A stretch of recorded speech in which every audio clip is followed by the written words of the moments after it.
stickers as dangerous paraphernalia linked to white supremacists. Even before 9/11, FEMA was quietly indoctrinating local police to have a hatred of the Founding Fathers and everything our constitutional republic stands for. Who was the first terrorist organization in the United States? Who? Founding Fathers. Founding Fathers. You mean Thomas Jefferson? Oh, yeah. You mean George Washington? Oh, yeah. Paul Revere? Yeah. These guys right here, let me ask you something. Did they try to scare people? Oh, yeah. They tried to intimidate the British. Did they use acts of violence? Your founding fathers, my founding fathers, were involved in acts of terrorism against British officials because they systematically had British officials assassinated. In the old Soviet Union, Nazi Germany, and Maoist China, the police's main job was not fighting crime. In totalitarian forms of government, the police are political enforcers, or commissars as they were known in Russia. It's their job to spy on the public and to intimidate the exercise of free speech. Once a climate of fear has been achieved, the public begins to self-censor, to shut down. Once the people have been intimidated to withdraw from the field of intellectual battle, the tyrants have a free hand to expand the repression and looting of the helpless serfs. The average man and woman is in a trance.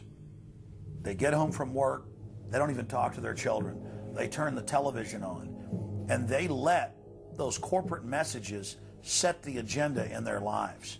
If we want a revolution against these social engineers and the scientific dictatorship, we have to start getting back to basics, having barbecues, knowing our neighbors, loving our husbands and wives, spending time with our children, and getting back to real human culture. This false corporate culture has been superimposed over our daily lives. The public is literally under a trance. We have to somehow reach out to them and break them out of this trance. And as the globalists destroy our standard of living and bring in their police state, a lot of people are beginning to wake up and realize that what they've been told all their lives was a lie.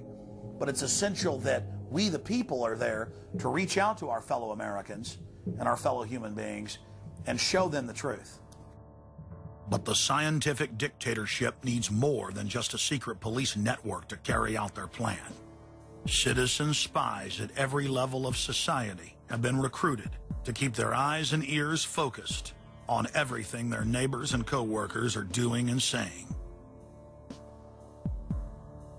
More than 50,000 private sector executives have been recruited by FEMA to secretly serve as deputy FBI informants under the InfraGard program. Now there are more than 75,000 preachers serving FEMA in the clergy response teams. Internal FEMA documents reveal that the majority of America's pastors now serve as agents of the shadow government. They are even instructed on how and what to preach. And as KSLA News 12 Jeff Farrell discovered, the clergy would help the government with potentially their biggest problem, us. From my cold, dead hands. Charlton Heston's famous declaration captures a truly American value, the overarching desire to protect our freedoms. But gun confiscation is exactly what happened during the state of emergency following Hurricane Katrina in New Orleans.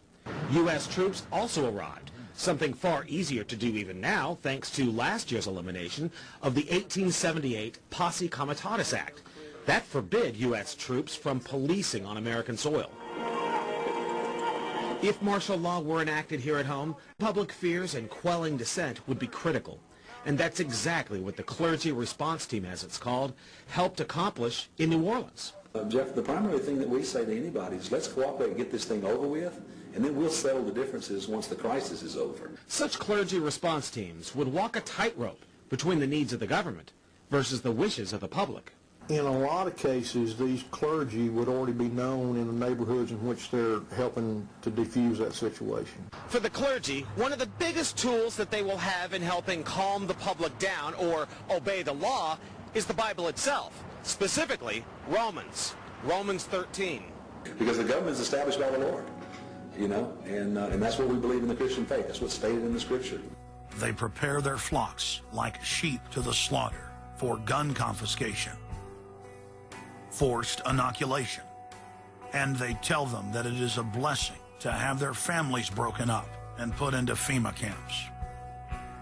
Irland, Frankreich, Portugal, Spanien, die Schweiz, Liechtenstein, Luxembourg, Polen, Ungarn, Romania. Adolf Hitler bragged that his most powerful domestic tool, used by the Nazis to control the people, was the servile clergy. And his favorite Bible verse was Romans 13, render unto Caesar. Either you are with us or you are with the terrorists. The scam was launched as a simple bait and switch. The government recruited the public by telling them that they were needed in the fight against Al-Qaeda. But from day one, over 90% of their training and operations focus on demonizing, surveilling, and harassing anyone who stands against their takeover. The Department of Homeland Security calling on firefighters to take on a new role in the war on terror. The idea to be the eyes for the U.S. government when they're inside a home. Now, unlike police officers, firefighters don't need a warrant to go into private houses. And critics say that's where things get sticky. Or letting cable company repairmen, truck drivers, maid services, and hundreds of other professions that go inside homes and businesses without warrants are now on the government's payroll as citizen snitch spies. But Big Brother doesn't stop there. Children are being indoctrinated inside the public schools nationwide to spy on their parents. You can give information without having to give your name. You guys can get paid for good tips up to $200. The New York Times praised public school programs in the United States and England that are training children to report their parents for eco-crimes, like taking a hot bath or letting the water run while you brush your teeth. All of that violates their carbon footprint credit allotment.